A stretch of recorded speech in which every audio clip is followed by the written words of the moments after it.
Tad šis video ir jums, jā, jums kādreiz aiziet emocijas pa gaisu un tīri iekšēji. Varbūt ir tā, ka jūs strādājat vai jūs pat nestrādājat ar kādu situāciju vai var sakot, ja ar kādu cilvēku, ar ko jūs esat centušās būt neitrālus, aiziet pa gaisu emocijas un tīri iekšēji, ja? Vai nu arī es jums stāstīšu, var sakot, situāciju, kāda man bija šodien. Un ko tad darīt, ja ir tās emocijas, ir sajūtas, un varbūt jūs kādu laiku esat centušās tikt ārā no tām negatīviem emocijām, no tiem mutuļiem un būt neitrāls. Un te ir hops situācija un neizdevās. Tad respektīvi,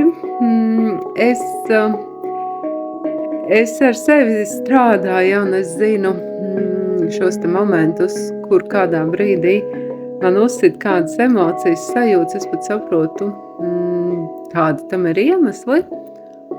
Un man bija situācija ar vienu cilvēku, viņš man uzraksta tādas, var sakot, pilnības muļķības. Viņš, apmelo mani, bērnu, un pilnīgi tā kā no zila gaisa tā skaties un brīnies, ja? Un es domāju, ko darīt, es saprotu, ka labāk neatbildēt viņam neko tajā situācijā. Es droši vien, bet noteikti, ja zinot to cilvēku, jums ir arī jāpanalizē, kad uz ko jūs atbildat un kad nē. Bet tā var sakot, iekšēji gan es zinu, ka man ir sajūtas, emocijas, satraukums, aizvainojums, varbūt sāpes un visi tie mutuļi. Un tad es domāju, kā man izstrādāt, kā man būt neitrālai. Es saprotu, ka tur ir apakšā gan atkarība no tādām negatīvām emocijām, pārdzīvojumiem, neizstrādātas bērnības traumas un tā tālāk. Ja, tas tā viss buķete. Es meklēju iekšēji variantus, kā man gūt atbrīvojumu no šīm sajūtām. Un kad es sajūtu to atbrīvojumu, tas bija tajā momentā, kad es sapratu, es drīkstu just. Es drīkstu just visas tās emocijas, es drīkstu just visus tos pārdzīvojumus. Tas ir ok. Jo bērnībā man bija sev ļoti jāregulē, man bija sev jānotur grūžos, es nedrīkstēju iziet no rāmjiem, ja es nedrīkstēju tās emocijas just, un es biju sev bremzējis. Un tas atbrīvojums bija tajā brīdī, ka, es taču drīkstu visu just. Un es ar to visu strādāju. Jo tas, kas to visu jūt, tur ir pārdzīvojums un spriedz, tas ir nesadziedētas iekšējās traumas no bērnības, ja? Tas ir tas mans iekšējais nesadziedētais bērns, nesadziedētās daļas. Un tad, kad es viņai saku, nē, tu tagad šito nedrīkst just, un tā mums tur jābūt neitrālam un tālāk, es to traumu vēl padziļinu, ja? Un tad tajā brīdī, kad es pasaku, es to drīkstu just, es apzinos un saprotu, ka es kā pieaugušais, ja?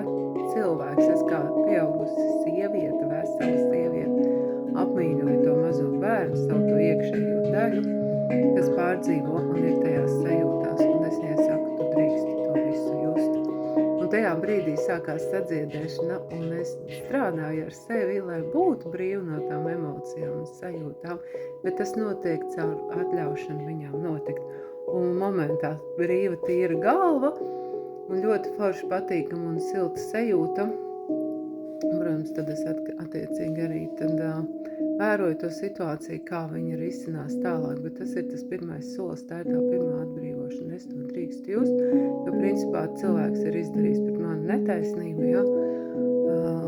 Un tas ir ok, ja, būt šajās sajūtās un skatīties, ko man darīt, vai man atbildēt, neatbildēt, kāds ir tas labākais variants katrā situācijā, ja? Bet pats galvenais, es to drīkstu just, un es mīlu sevi, es pieņemu šīs sajūtas, un es ar to tālāk strādāju, es pat iekšēji sajūtu, ja es apskāju to mazo bērniņu, kurš tur bērnībā uz viņu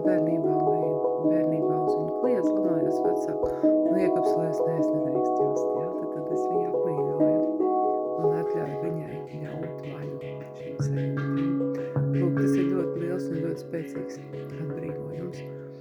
Un ļoti liela spēcīga māksla.